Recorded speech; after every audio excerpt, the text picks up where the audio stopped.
So let's, well, there's not much we're going to do with this. We can try and mod it without doing any destruction, but there ain't much to it. Weighs 59 grams stock.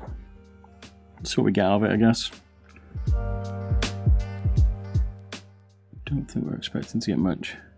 A couple of grams maybe. Slightly lighter battery, I guess, so maybe we get to 55, I reckon. That's my guess, around that.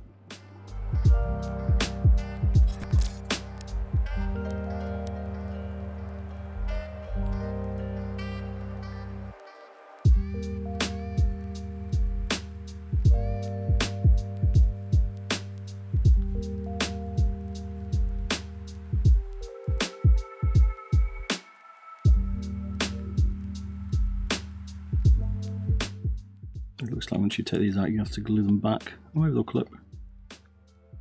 They'll clip, but I'd probably have to glue them if I was going to make it a permanent change. But I'm going to do that now while we're messing around. Going to wait with the rear shell on and off as well. Yep. Yeah, well, I'm going to clip the rear on. That's what we've left out of it. It's quite a lot of screws. And the spin mechanism. You actually put a battery in it. Classic.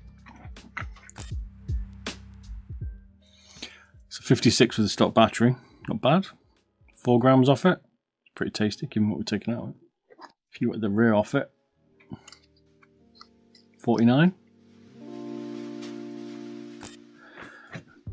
You can, once you find that connector, which you can on this size battery, then you'll be able to do it. I'm going to cut this and solder it, but you can do it without damaging it. But I'll show you the difference in weight.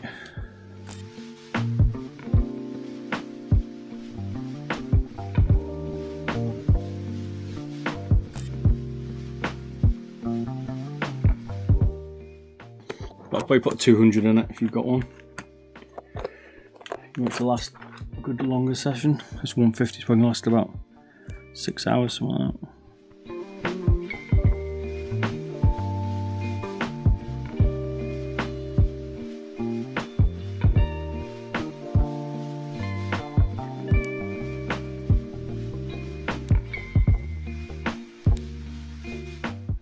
So this battery now is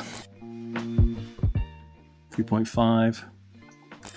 So I'm not going to mount it, but you could I'd probably mount it further back. You can adjust the weight by moving the mouse, moving the battery.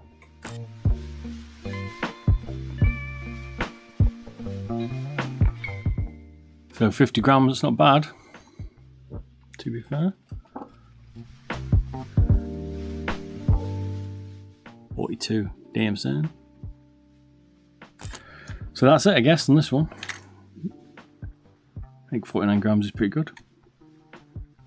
Still looks stock. Got a screwy battery, but not bad.